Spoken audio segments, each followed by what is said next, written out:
Thank you so much for joining us, everyone, for the Abortion Highway conversation brought to you by Texas Abortion Funds. Thanks. Okay, so I was wondering, I had a question. How many people here have heard of abortion funds before? Oh, fantastic. Good. That's amazing. Second question, how many of you support your local abortion fund? Okay. Well, after today, I hope most of you will be able to feel inspired to support your local abortion fund. So my name is Kamyon Connor. I use she, her pronouns, and I'm the executive director of the Texas Equal Access Fund. We call it T-Fund for short. At T-Fund, we provide financial and emotional support to people seeking abortion care, while also pushing our values of reproductive justice by providing support for reproductive health care and parental support as well. And we are abortion access in action because we know that access is not available just because the rights are available. Abortion funds have been making access a reality for people in Texas for a very long time. Yeah. And I'm gonna pass it over to Lucie. Yes. Thanks so much, Kamyon.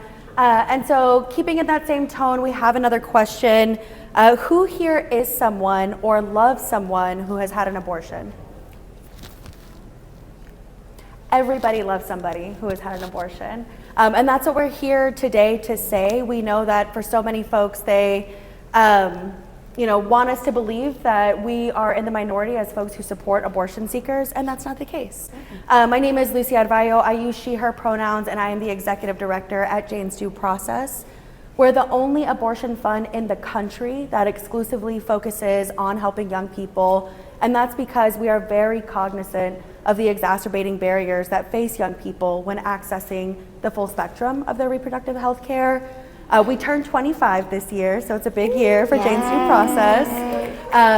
We were founded in 2001 after the state passed the first parental involvement laws, and we continue to equip young people with the financial, logistical, and legal support they need to access the full spectrum of reproductive health care.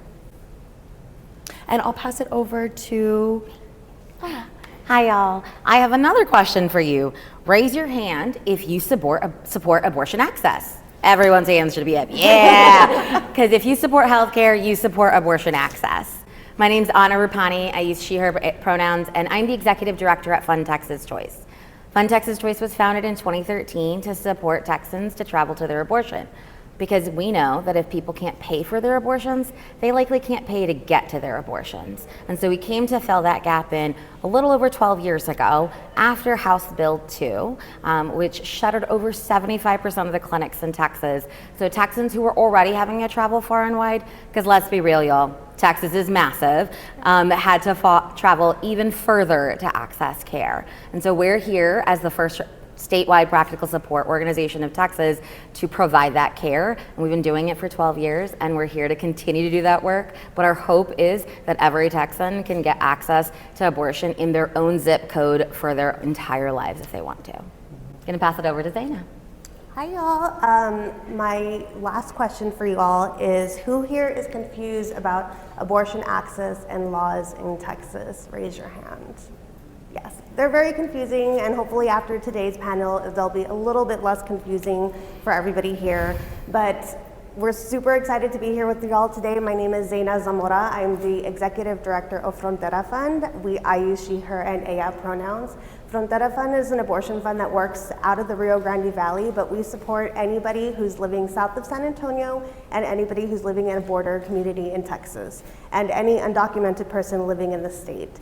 We also provide practical support for people seeking abortion care, so we do both financial and practical support because, as Anna mentioned, Texas is huge, and we started in the Rio Grande Valley, so people were having to travel very, very far to get their abortion care, so we started adding practical support to our mix.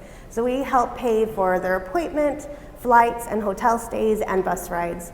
And we also offer reproductive health care financial support as well. We partner with community organizations and clinics in the Rio Grande Valley to help pay for reproductive health care, from gender affirming care to cancer screenings. So we do a bunch of different things at Frontera Fund, and we're super excited to be here with y'all today. So the real question is, what does the abortion landscape look like in Texas?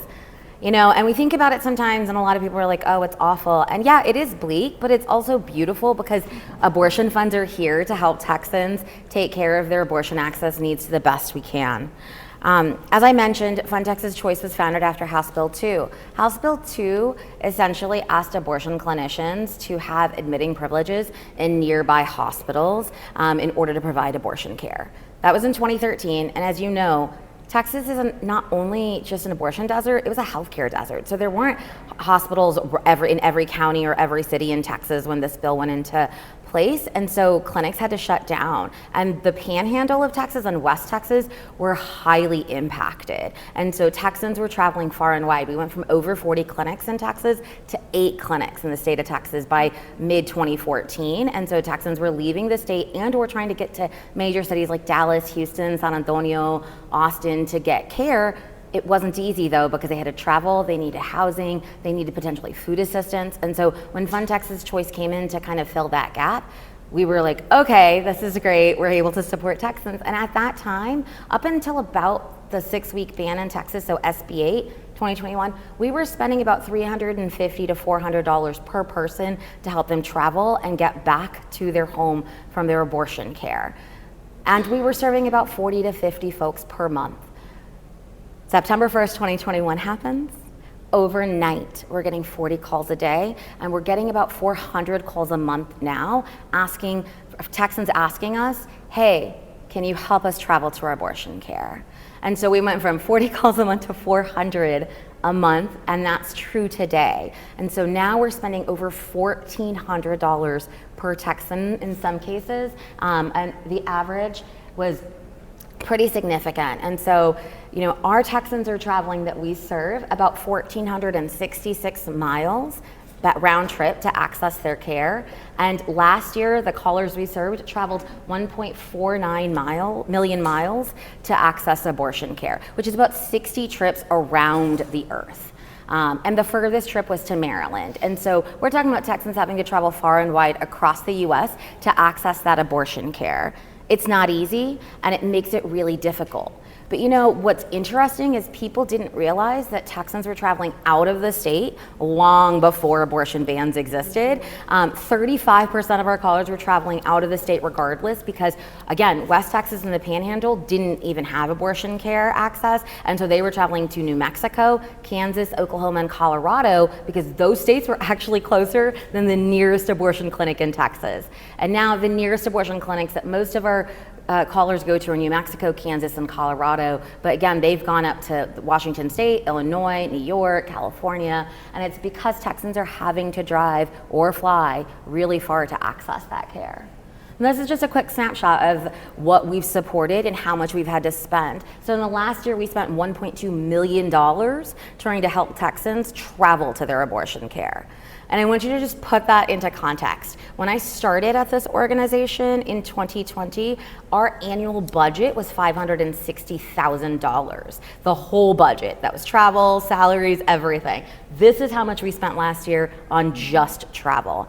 And travel isn't just the flight. It's the food assistance, because if you're randomly having to go out of town, you don't have that extra money to buy food. It's the hotel costs. It's the potential companion costs, because if you're a minor, if you're an undocumented person, if you don't speak English, if you're disabled, all of those folks need companions to actually travel. And so it's that type of cost. It's, hey, ended up in Colorado, cold front came, I don't have winter clothes. Okay, let me send you some money so you can go get some sweaters and jackets for you and your babies. Over 70% of our clients are already parenting, and so sometimes they're nursing, and so we want to make sure that they either have childcare or someone to go with them to watch their kids while they're getting their abortion care. That's the kind of support that practical support is. It's that in-between cost from when you have to leave your house to come back to your house that you can't afford, and that's what we try to fill the gap in. 55% of our callers asked for companions. So imagine the type of cost increase that does outside of just the individual travel support.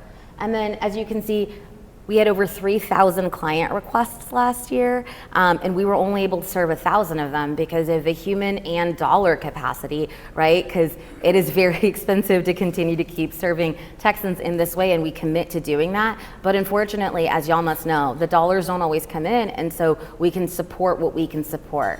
And I just want to remind folks that even though like we can fill this gap has been created by our legislators and the folks in Texas that are in power, but more Texans support and want abortion access, and that's why we're able to do what we do, and that's why we do what we do. But remember, when you're traveling, people are first-time travelers. Minors can't travel alone. They can't check into a hotel alone. They can't rent a car. Undocumented folks have barriers that they have to navigate that Lucie and Zaena will talk about. But that's what we're seeing, and that's kind of what the abortion landscape for Fun Texas Choices right now in terms of travel. I'm next. Okay, thank you for all that, Anna. Again, I work with Frontera Fund. Frontera Fund helps people who are living in border communities in Texas and any undocumented person in Texas. And as Anna said, Texas is huge. We started out working exclusively in the Rio Grande Valley, and when laws like SB 8 fell, we decided to expand our service area to cover the entire border because we knew everybody was going to have to travel out of state. Where I live and work is the Rio Grande Valley, which is the furthest southern point of Texas, so we are literally the furthest geographically away from any safe abortion state like New Mexico, Colorado, or Kansas. So people in my community are having to travel up to more than 12 hours to drive out of the state. If they're taking a bus ride, it's a 24-hour bus ride. If they're taking a flight, it's at least 2 flights to get to their care. And that's not including the cost of care and other little logistical things that Anna mentioned. So living in border communities can be very difficult because of just geographically where we're located. Another difficulty that a lot of people in my community face is the increased immigration enforcement that is present in our communities and that has been present for the longest time.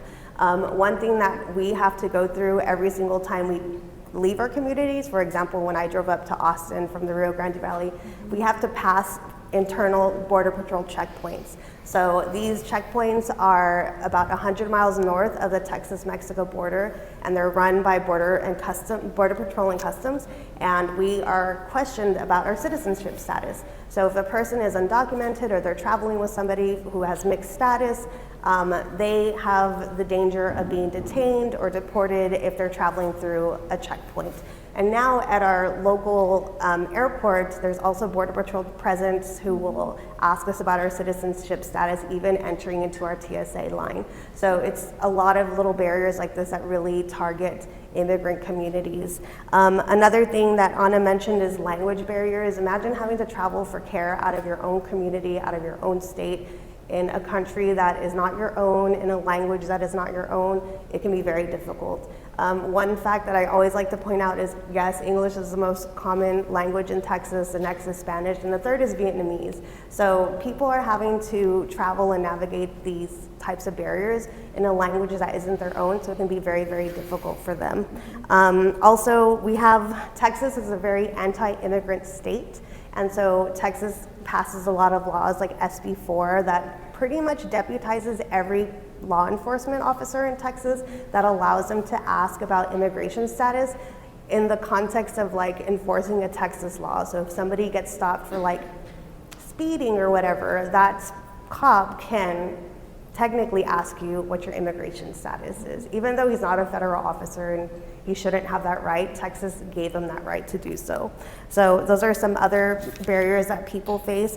One thing that is really interesting living in border communities though is our proximity to Mexico. So Mexico has always been a way for us to access healthcare, and abortion care is no different. Even before SB 8 and the fall of Roe, a lot of people would access healthcare in Mexico and go into Mexico to get medication abortion like misoprostol because it's available over the counter at a lot of pharmacies in Mexico. So self-managed abortion has been a very common practice in our communities since misoprostol has been available because it's very easy to go in. If you have the ability and the citizenship status to be able to travel between the countries, it's really easy just to go into Mexico, get the medication abortion, and then come back and have your care at home. So that's been something that's always been happening for us in border communities as well. One thing we always say as abortion funds is that abortion bans harm every single pregnant person, whether it's a wanted pregnancy or an unwanted pregnancy. Recently, we've seen a lot of deaths because of abortion bans in Texas. One person was Josely Barnica. She was a Honduran immigrant who died of delayed miscarriage care. So she was having a miscarriage, they delayed her care because of the abortion bans in Texas, and so she was unable to get the care she needed and died of an infection. The laws are really confusing, as we were talking about earlier. So in 2022, this was post SB 8, pre-Roe falling, a woman in my community got arrested for murder and charged with murder for having a self-managed abortion. Even though there are no laws in Texas that criminalize a pregnant person for self-managing their abortion, they still managed to arrest her, put her in jail, and try her, or not convict her, but press charges of her with murder charges. So it was really horrible. Thankfully, she was able to be released after a lot of work that Frontera Fund and other organizations worked on. But these are just kind of like the picture that we see with people trying to travel out of the state and trying to access abortion care, whether at home or out of the state in border communities. And I will pass it to who's next. Kamyon. me. You, Kamyon. Hi. So as you all probably know, people aren't really having abortions in Texas. Like, they're not really happening. Some are happening. Supposedly people are able to get abortion care if they have a medical exemption reason. But as you know, our state creates laws that are real vague and give very little guidance to medical professionals. So even if there are exemptions, medical professionals, there's not enough guidance for them to utilize it to actually support people. So then we hear of stories like what Zaena recently shared. And we know that Texas lawmakers built systems where doctors and hospitals manage legal risk first rather than managing healthcare risk, as you can see by what's happening to folks in Texas. And it just means that patients actually pay the price for what our legislators did in healthcare, sometimes with their own lives. And I am a firm believer that Texas lawmakers created this crisis and are now unwilling to figure out reasons to ways in which to ensure people's health and safety are intact. People really do deserve access to reproductive health care before they're on death's door. It's really unfair, the harms that Texans are experiencing. We know at T-Fund that abortion bans do not end abortion. They just make it sometimes less safe for people and inaccessible for many people, forcing people to either have to travel, which I tell people ever since SB 8 happened, I've been telling people, travel is a luxury.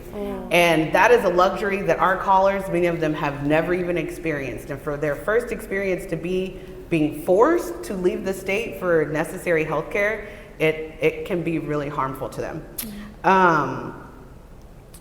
At T-Fund, we specifically, we have a post-abortion truth and healing support group for people that have had abortions, because we have listened to our callers who are calling and saying, I need financial assistance to access my care. That post-abortion truth and healing group has been really helpful for people who haven't had a community around abortion care. Some things about our clients are that a lot of them live in rural areas. So T-Fund serves 110 counties, like from just below Waco all the way up through the Panhandle. Our only major cities are like Dallas, Fort Worth. So we have a lot of rural areas in which people have been experiencing healthcare deserts for years. Like Anna mentioned, a bunch of our clients in East Texas would go to Louisiana back in the day for abortion care. But now we know that abortion bans like what have been created in Texas have spread to Louisiana, and those folks are now also disenfranchised. And we also, I also wanted to share that the majority of the people who call our helpline are parents. Around 75%, 50% of them have no health insurance. And even if they did have health insurance, they couldn't use it in Texas for abortion because of the Hyde Amendment, which has been a long-standing issue that all of our organizations pretty much work on, which is Rosie's Law, to reinstate the ability for people to use their insurance in Texas to access abortion care. Even now with exemptions, people should be able to use their insurance to do that. Also, I think abortion bans are racist. I No, think they are. No, they I agree target they are. certain communities on purpose.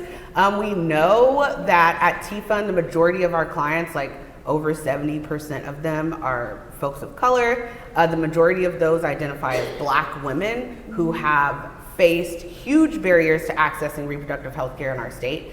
Our partners at Arvallo recently put out an article sharing that Houston, Texas is the deadliest city in the country for maternal health for Black women. They are dying at alarming rates, and Black women deserve the same adequate care that other folks deserve in our healthcare system. And we've seen lives lost like Tiara Walker and Portia Unget, sorry, my words, Gumezi, there you go.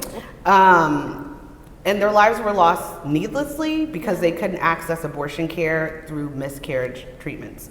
And lastly, the thing I want to say around abortion bans being racist is that they are also now basically deputizing the people who are in our healthcare systems to be their surveillance and report on outcomes of people like Zaena mentioned. People are asking you at the airport what your status is. They're asking you that in the ER. They're asking every person that when they go to the hospital.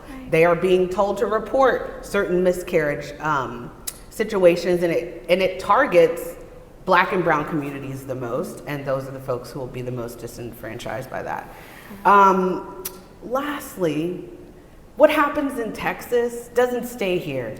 It spreads. So Texas is a place to watch because what happens in our state affects the rest of the country, and our laws, as creative and wild as they are, then spread throughout the country. And so I just want to make sure people understand that, like, it's really important to think about investing in Texas and the work that reproductive health rights and justice orgs are doing in Texas, because if we can beat it here, we can beat it everywhere. Yeah. I'll pass it to Lucie.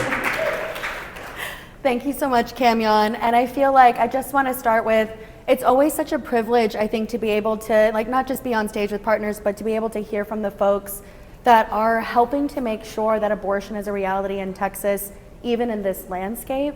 I know sometimes the headlines can be really scary, and it can be a thought of who are the people doing something about this? How can I support? And it's always going to be the local abortion funds that are still in this fight, on the front line of this fight with providers and other helpers, making sure that even in the strictest of landscapes, people are still getting abortions.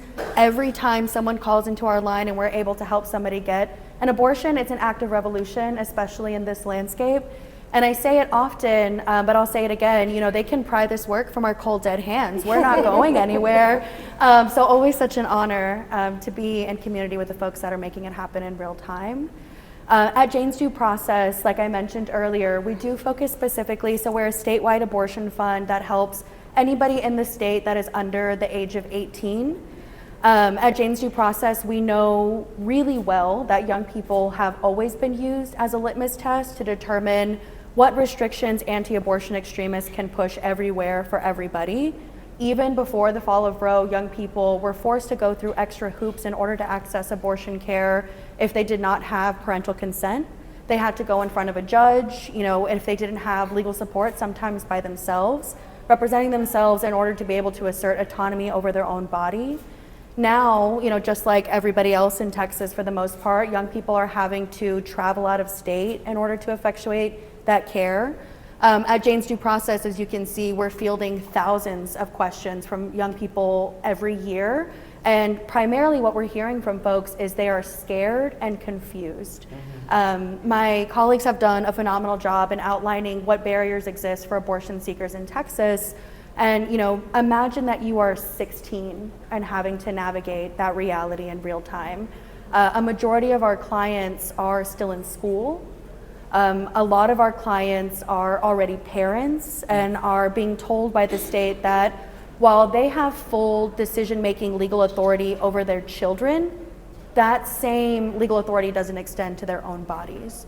And when you are 16 and being asked to be an expert not only in the abortion barriers of your own state, but the parental consent laws and the abortion bans in your neighboring states, that's where Jane's due process steps in. And to make sure that young people in Texas that are seeking abortion care have somebody with them every step of the way.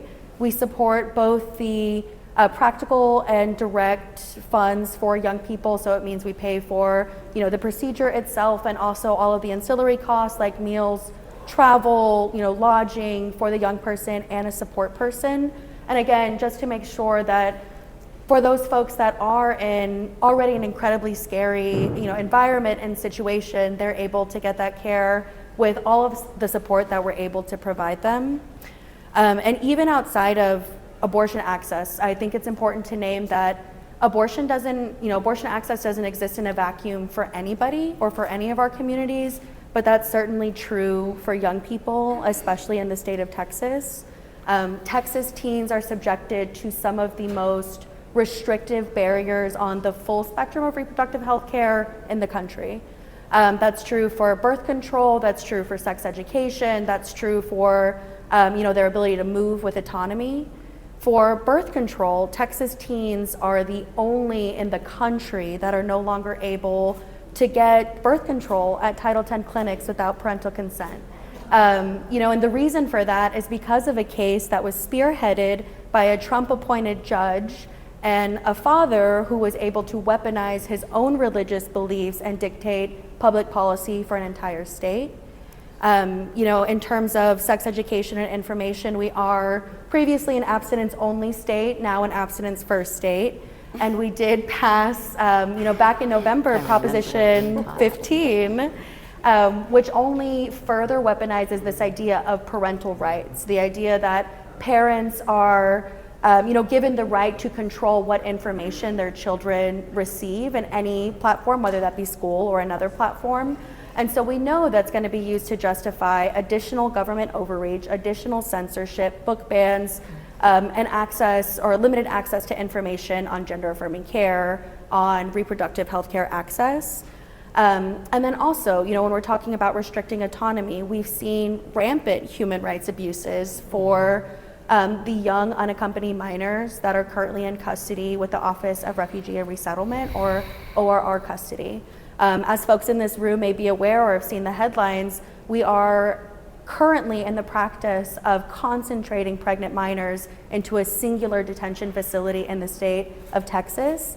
That facility has already been marked as medically risky and not providing adequate maternal care or reproductive health care for young people. And it's a practice that is happening across the country of even pregnant minors outside of Texas are being funneled into this specific center. And what folks might not be aware of is that is a continuation of a cruel practice of the Trump administration. They tried to prevent a young person in ORR custody from receiving abortion care in their first term. And this is just coming back around to continue their cruel policies, as if there's not enough cruelty in their administration. They want to target some of the most vulnerable populations that exist in our country. And I think the last thing I'll say is, just like so many of the folks on the stage have already named, these bans are killing young people. Nevaeh Crane was only 18 and 6 months pregnant when she passed away for not being able to access adequate miscarriage care, like so many of the folks that we know have been harmed by these bans. And we have, a long way to go and a long fight in order to ensure that young people are truly able to exercise their autonomy. Awesome, thank you, Lucie. By the way, that center is in my community and it makes me really upset in San Benito, Texas, in the Rio Grande Valley. What are our greatest challenges? As you can imagine, there are so many challenges in working in Texas and working in abortion care in Texas. One of the biggest challenges, I think for all of us, and I'm so lucky to be up here with these women because they've been through all of this with me as well, is the shifting landscape. So we have been having to deal with changing laws from like 1 year to the next, and it's been like incredibly challenging for us to have to figure out, okay, this is happening, what can we do now, right? So an example of a law was like HB2 that shuttered, as Anna said, a lot of the clinics in Texas. Then we had the big one, which was SB8, which was in 2021, my first year starting at Frontera. So it was a fun ride. So I started in 2021 during SB8. And quite frankly, we were kind of left to our own devices. We were screaming from the mountaintops, being like, hey, this is really bad, and it looks like it's going to happen, and nobody believed us. Everybody assumed somebody's gonna stop it, somebody's gonna sue, the Supreme Court will intervene, something's gonna happen, it's not gonna happen. We're like, we're not sure. So we all really worked together to kind of figure out like, okay, what are we gonna do when this happens? And we all know it did happen, so we literally had to like shut down overnight and figure out like, okay, we have to move everybody who's over 6 weeks out of our state. We don't have the money or the infrastructure to do that right now because before SB8, Frontera Fund would send about 8 callers a year out of state, and then it went from overnight to we're having to call or like having to move 30 callers a month out of state. So that is a huge shift for us, and as Anna explained, travel is very expensive. Then we had the Roe leak where we saw that the Supreme Court was likely going to overturn Roe, and so again, we were having to think, what are we gonna do now? And then we heard about Texas pulling up some pre-Roe laws, like literally zombie laws from like the depths of the earth to be like, hey, when Roe is overturned, we're gonna prosecute you and criminalize you. So now it was like, okay, well, what do we do now? So we all had to pause, regroup, and figure out like, how are we gonna support Texans with these legal risks that we're facing? Exactly. Yeah. And then, as we all know, Roe was overturned. It was a very bleak time, and then Texas enacted a total abortion ban. So no abortions were happening in Texas. I know Frontera Fund had to pause for about 10 months to work with our lawyers. Thankfully, we all have the same lawyers, so we were all on the same team working together, and to figure out like, how are we going to support Texans at this time, and what are we gonna do, right? So like, it's like working on quicksand, right? Like, how do you work as an organization on a foundation that is literally crumbling from year to year? And we're always facing new threats. There's been talks about like restricting medication abortion, so like things like that we're always constantly having to be aware of, right?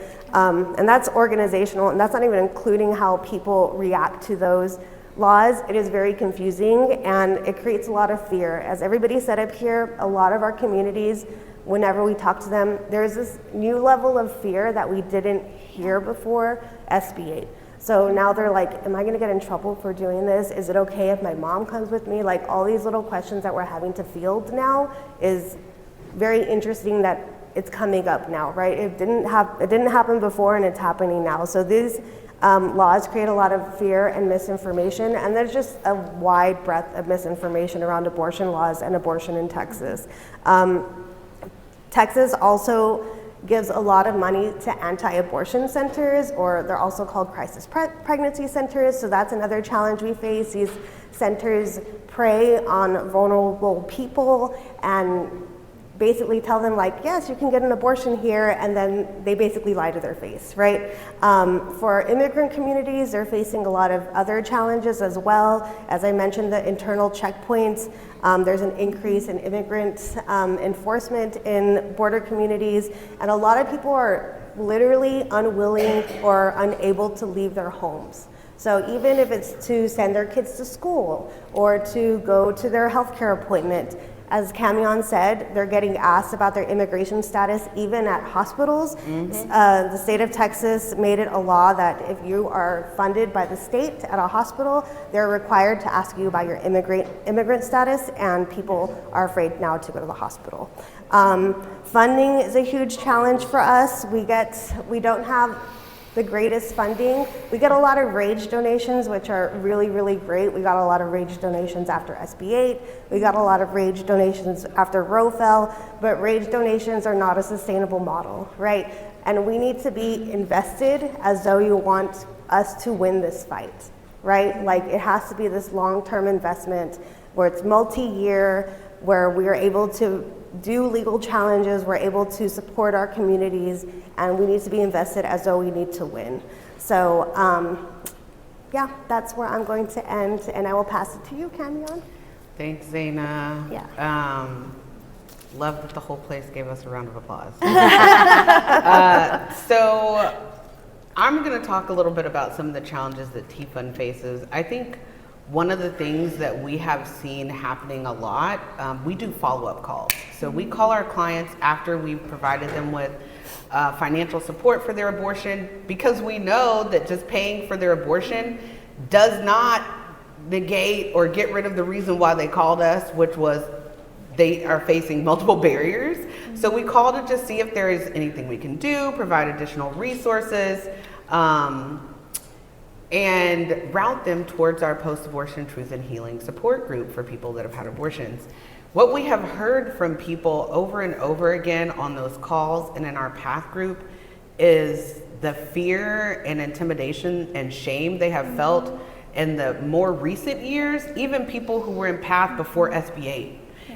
Once Roe fell, we're like, I'm triggered, you know what I mean? Like it has been a huge toll on folks who have needed to access abortion care, and finding ways to show up for those people in meaningful ways was a challenge for us. It actually spurred us to create a mental health program specifically for our PATH members. So we pay for about 12 counseling sessions with a vetted counselor. They can pick which one from all the ones we vetted. To support them. And what we've actually heard is that not only did it support them in navigating their experience around abortion, but it's helped them be better parents, it's helped them reduce stress, it's helped them feel inspired to like actually move forward and take some action towards expanding reproductive health care in Texas. So just the toll actually that it takes on people has been one of the biggest issues that we've seen. Also, like, our politicians not even allowing abortion to be paid for by insurance years ago have shifted the cost of abortion to our communities, including abortion funds, right? Like that is, we are the last line of support for people who can't afford to leave the state to actually get the care they need. And that can be hard to compete with, I guess, or, you know, like I'm thinking about pre-SB 8 and how many calls we got and how many calls we had to turn away. We would get like, we would have to turn away over 50% of the people who called us before SB 8. Then we got the rage donations, thank you. And then after we reopened after Roe, we didn't have to turn anybody away. And our average grant to someone went from $350 to $1,000 because they got to travel out of state, so all their little pocket money they need, you know what I'm saying? So we have, trying to meet the needs of the callers can be emotionally taxing and hard. We are turning calls away now, right? Like we get calls now and we can't afford to support everyone that calls. So that's one of the other barriers that we're facing. Divestment of donations from Texas, like people are afraid to give to Texas or they're mad at what Texas has done, so they don't want to invest in the infrastructure, and that's actually harming us and people who need abortion care. And I think the last thing I really want to touch on is the stigma around abortion and like the sheer need to be pro-abortion. At TIFA, we are pro-abortion. We're out loud, up front and center, abortion, say it 500 times a day. And I feel like abortion is within the full spectrum of pregnancy care. And taking it out of the full spectrum of pregnancy care is where we had the first problem to begin with. But it's in the full spectrum of pregnancy care. So as long as people are going to be pregnant, we are going to need abortions, and people need to understand that. So that's what I got. Before I jump in, do y'all feel the floor moving? Yeah. I'm just making sure I'm not losing my mind here. It's been vibrating. It's been vibrating. It's definitely been vibrating. I'm like, okay. We are quite literally moving the earth with our work. That is how monumental this is. But I will say, again, when we're talking about young people, right, I feel like one of the biggest challenges that we're up against is this idea that restrictions for young people are reasonable and necessary.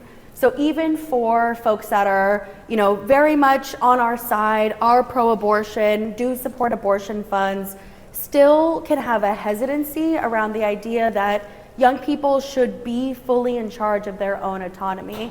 You have people that believe, what is so wrong about parental consent when we're talking about abortion access for young people? And then they're able to hear from clients like ours. I got permission to share HK's story, who is currently our youth policy and organizing manager, but started with our organization as a client. For HK, they were 17, pregnant, had gone to their doctor in order to receive the birth control method that they knew was correct for them, and they were denied that birth control access because they did not have parental consent. They did not have parental consent because one of their parents was experiencing homelessness and the other parent was incarcerated.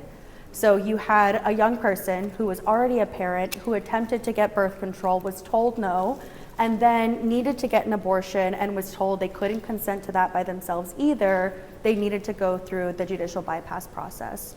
So that's how HK started with our organization, and that story isn't even really unique for the clients we have at Jane's Due Process. So folks hear things like, young people should have to have parental consent, but they've never encountered a young person who's in a position which would actually require them to jump through these different hoops and what that means for them and the lived reality that they're currently experiencing. I'll say another piece that is really difficult for us to contend with in today, 2026, the youths are on TikTok. That is where all of the young people are.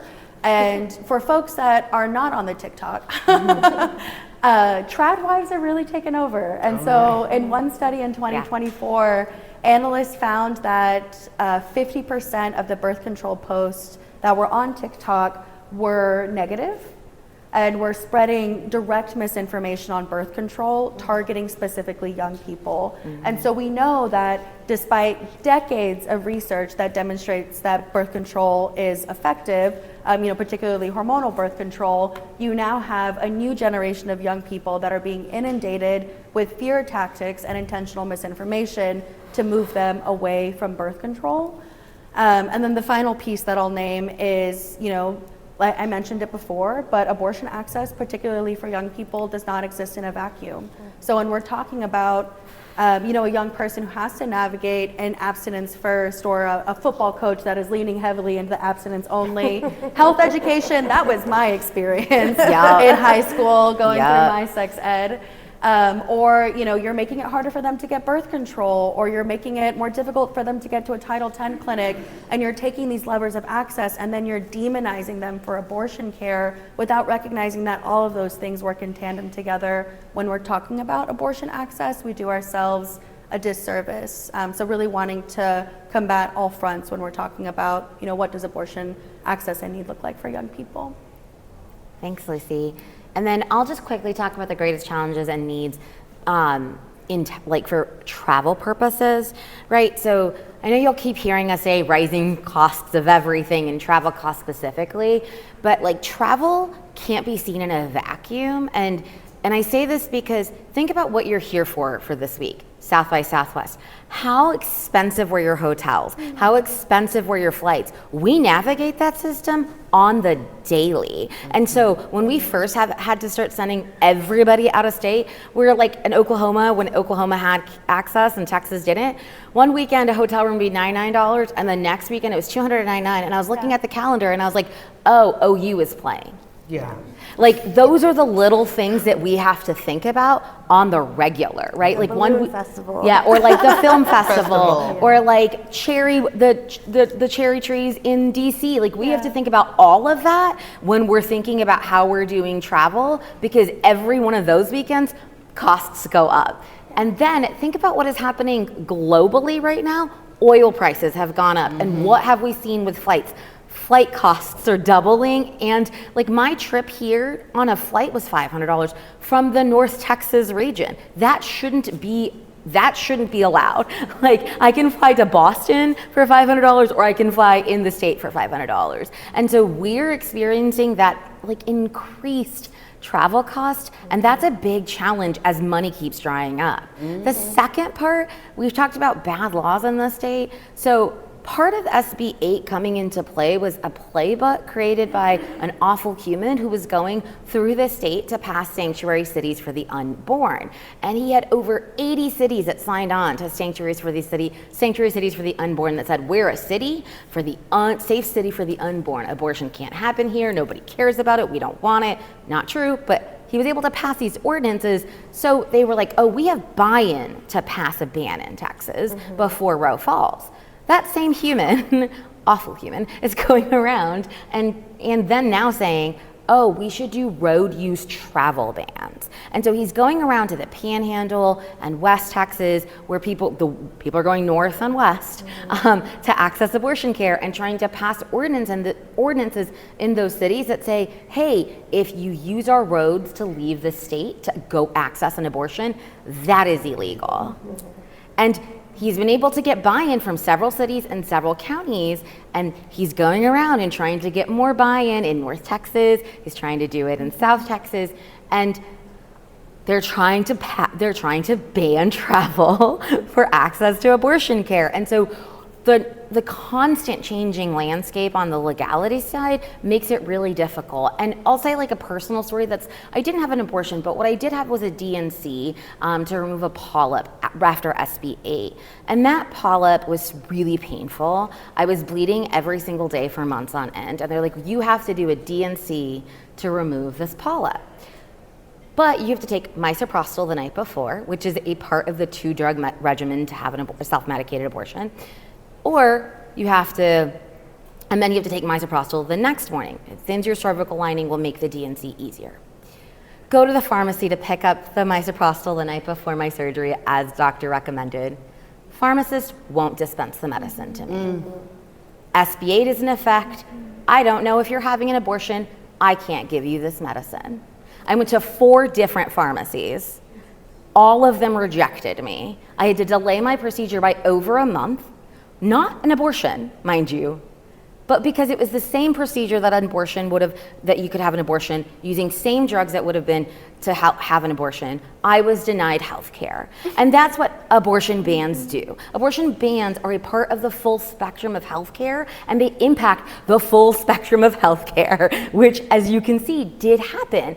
And that's unfortunate, right? I had to sit through a whole nother month of pain. I still have the luxury and the privilege and the benefit of a job that gave me time off twice, a job that let me do this. Not everyone has that luxury, right? And so this is what we're talking about, and these are the challenges we see. And it's because the risk averseness that these legal systems are creating around the healthcare system as well. The pharmacist wasn't a part of SB 8. He wasn't even mentioned in SB 8, and yet they felt that they had to deny my healthcare because they were scared that they would have helped a possible abortion and gotten sued. And so it's hard because doctors are having to interpret laws that weren't written by medical professionals, that weren't even written by lawyers for that matter. Like, they're written by legislators that aren't anybody, but sometimes they're not even doctors or nurses or lawyers, or just people that got elected. And so it's really hard. And so like that is like the thing that is a hard challenge for us, right? We're navigating these systems that aren't made for us, and we're trying to thrive and be resilient and fight even when people want to disinvest in the South. Thank you for that.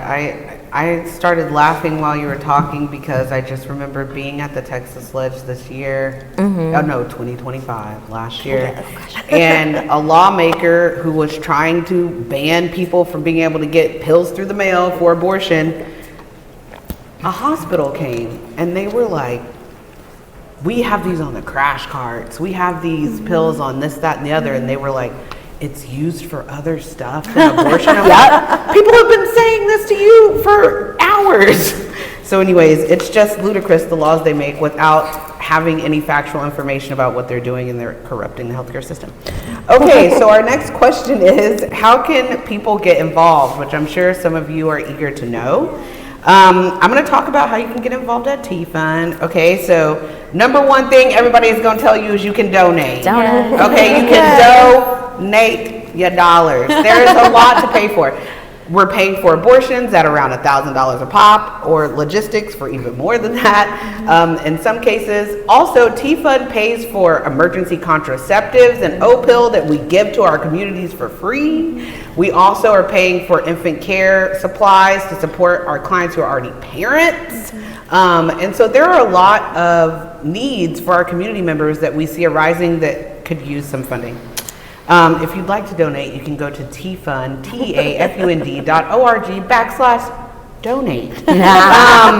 All of us are also doing grassroots fundraisers right now, so each of you could be a fundathon fundraiser for an abortion fund that's up here if you'd like. And we are also having our annual Repro Awards at T-Fund called First Bloom on May 14th. You can come to that. You can also volunteer. At T-Fund, we have a text line where people who are like, I'm pregnant, I don't know what to do, send us a text. And we have volunteers that like respond to them and help them navigate the system, so the confusing healthcare system. And so you can sign up to be a volunteer. There are additional volunteer opportunities. You can pick which ones you like at teafund.org/volunteer. Yeah. And the other thing that I will tell everyone is like, say abortion a lot. Just say it as much as you can. People are always like, I don't know how you can walk around with that shirt on. I'm like, no one says anything to me negative. Everyone says something positive, or they just kind of look at you funny. So like, you know, being abortion up front and forward gets us a long way, and it really helps reduce the stigma of abortion. And if you or someone that you love has had an abortion and you're looking for community, you can participate in T-Fund's Path group, made up of only people who have had abortions. Many of them become abortion storytellers, testifying at the ledge, testifying at city council, sharing their stories with news outlets to shift the stigma around abortion to be more favorable as well. And I think the last thing I will say is y'all can trust Black women. Please trust Black women and BIPOC communities. Every abortion fund in Texas is led by a person of color, and it's purposeful, and these funds have thrived under our leaderships, I will say that. And so please do support this kind of leadership. And I'll throw it to Lucie. Yeah, thanks so much. I was gonna say, like, maybe I don't need to do the donation piece, but I do, because it's important. Like, we do need to say it again. Donating really is like the first and best thing that you can do with your time, with your money. Abortion funds are here, will continue to be here, no matter what, you know, the landscape looks like, no matter how scary it gets. We are not going anywhere. Fundathon is a phenomenal time to do it. But now I know that we've said it. We're also entirely volunteer run, our hotline text line. So, you know, those thousands of texts and calls that you saw, it all comes through our volunteer base. So if you want to know what young people are going through, field those questions and help us get through those calls. We do trainings once every quarter. We have a training this Saturday. Actually, janesdueprocess.org is where you can go in and sign up to be a volunteer with us. That's how we facilitate our intakes. Really, we could not do this without our community and the supporters of our community. It is a labor of love. And if that's something that you want to be involved in, I promise we do training. It is not as scary as it sounds. That is how I started with the organization, I think back in 2019, which feels like so long ago now. The other thing I'll say is, you know, it is a really, and for all of the reasons we've talked about, it's a really scary environment to navigate for young people right now. Especially in Texas. The Texas legislature is making it harder even for trusted counselors and teachers to be that source of support for young people that want more information on birth control, parenting support, abortion. Of course, Jane's Due Process is here to be a resource, but everyone in this room can be an affirming parent, friend, sister to a young person in your life, and that sometimes is the first line of defense in a young person knowing that they can trust you, that you're someone they can go to, they don't have to be scared of, because fear is the number one thing we're hearing from young people. I was someone that needed an abortion as a young person. I was 17 when I had an abortion, and I thankfully had the support of my beautiful mother, who is here today. And I really couldn't have done it without my mom. I couldn't do any of this without my mom. But for a young person to have that source of support and to take away that layer of trauma that can exist for some young people that go through this without support is such a powerful thing that everybody is capable of, regardless of how much time or money you have to spare. So again, it's worthwhile just to be that affirming adult for the young people in your life. Thanks, Lucie. Yep, I'm gonna plus the donate, plus on donate. And also, those are all of the Texas funds that like we work in collaboration with. We're 4 of the 7 or 8 up there that like work really close to each other. But so donate, follow us, but also trust the leaders on the ground, right? We've been doing this work collectively for decades. And a lot of times you'll hear people, oh, maybe we need to fill this gap. Guarantee you that gap is filled by somebody. So follow us, learn more about us, understand what we're doing, and help us do the work that we are such experts at. I often hear people are like, I don't know if y'all remember, but after SB, there was the auntie networks. Like, stop doing euphemisms or we're going camping. No, we're going to travel. We're having an abortion vacation. We'll help you we'll take you there. Like, we're going to do it. And so make sure we're like using the right words, not just like reproductive health care. Abortion, it's a part of that spectrum, but if it's an abortion, let's say it so that we're destigmatizing it. But also just like vote on abortion. And I know people often be like, it's a single issue. It's actually not. Abortion is connected to literally everything. It's connected to immigration justice. It's connected to minors access. It's connected to economic. Yeah, it's connected to economic systems. Can't afford to travel, can't afford food. Like, it's connected to housing, right? If you have to if you're getting an abortion, you can bleed for days after, right? You have to have a safe place to live to be able to finish your abortion. And so like those are all connected. So when you vote on abortion, you're voting on so many issues. So think about how you're voting and make sure you're voting for abortion. Yes. And finally, I will say yes to all of everything everybody up here said.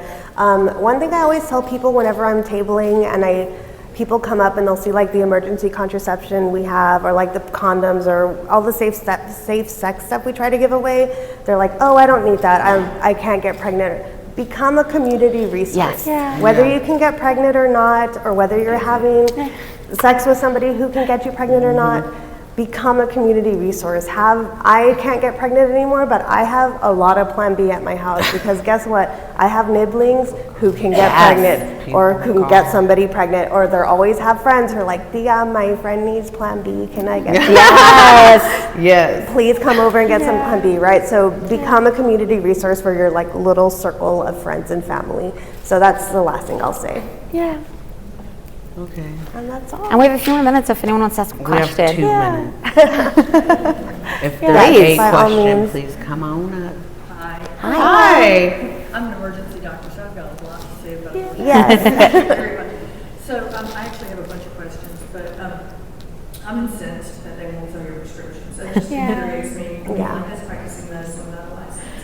So have you worked with, I got a bunch of questions. So number 1, have you worked with local like medical organizations like TCEP and American College of Emergency Physicians, local chapters and stuff to help you with some of the resources that you need? That's 1. Number 2, are you keeping track of things like military people or sexual assault, victims of sexual assault, to see what percentage of those people are requiring your services?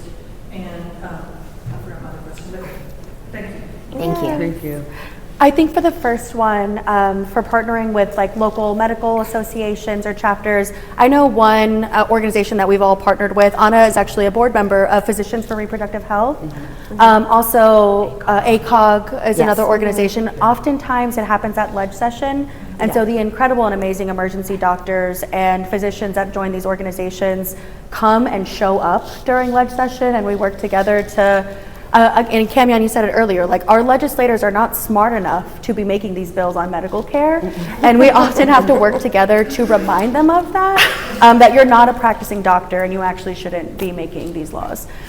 So we do work together often in tandem on those advocacy pieces. And one thing I'll add for sexual assault survivors, so at Jane's Due Process, we help anybody under the age of 18.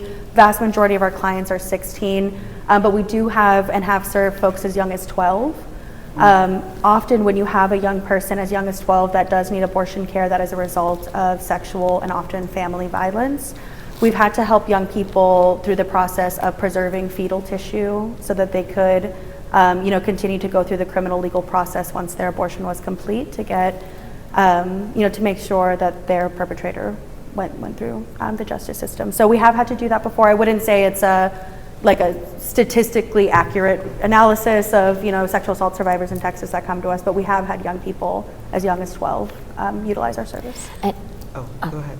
and in terms of like medical communities, if we've worked with them or not, I say I'm a recovering attorney, so I used to practice before. And what I will say is in the local region I work with, I know a lot of the attorneys are in charge of the hospital systems. And so we often especially when SB 8 happened, I reached out to a lot of the hospital-based attorneys and talked to them, and some of them even wrote policies that were broader and because they're no, actually Roe is still alive, and so while SB 8 exists, Roe is still alive, and so we need to operate under the federal guidelines. And we had long conversations, and so a lot of times it is just talking to the right people and getting in this space with them. And while we don't track sexual assault survivors because everyone comes to us for the care they need, and we don't need any qualifying information. You need help, we're here to help you.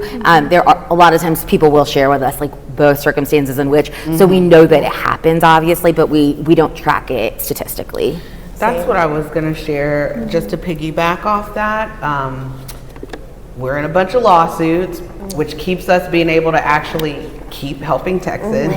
But that also means that people can come looking, you know what I'm saying? So I think preemptively a long time, even before SB 8, there were questions we didn't ask our clients because it presents a barrier. There's so many places you go where people will call our helpline and just be like, here's my social, here's all this, and we aren't asking for any of that, right? So people are so used to the systems and bureaucracy that they'll give us information that we try not to collect. But we will support them verbally on the phone about those, but we also try really hard not to track a lot of information about our clients to keep their privacy safe. I'm sorry, that makes perfect sense. And I remember the other thing, you're talking about abortion. I don't even call spontaneous abortion miscarriage. Spontaneous abortion. Elective abortion.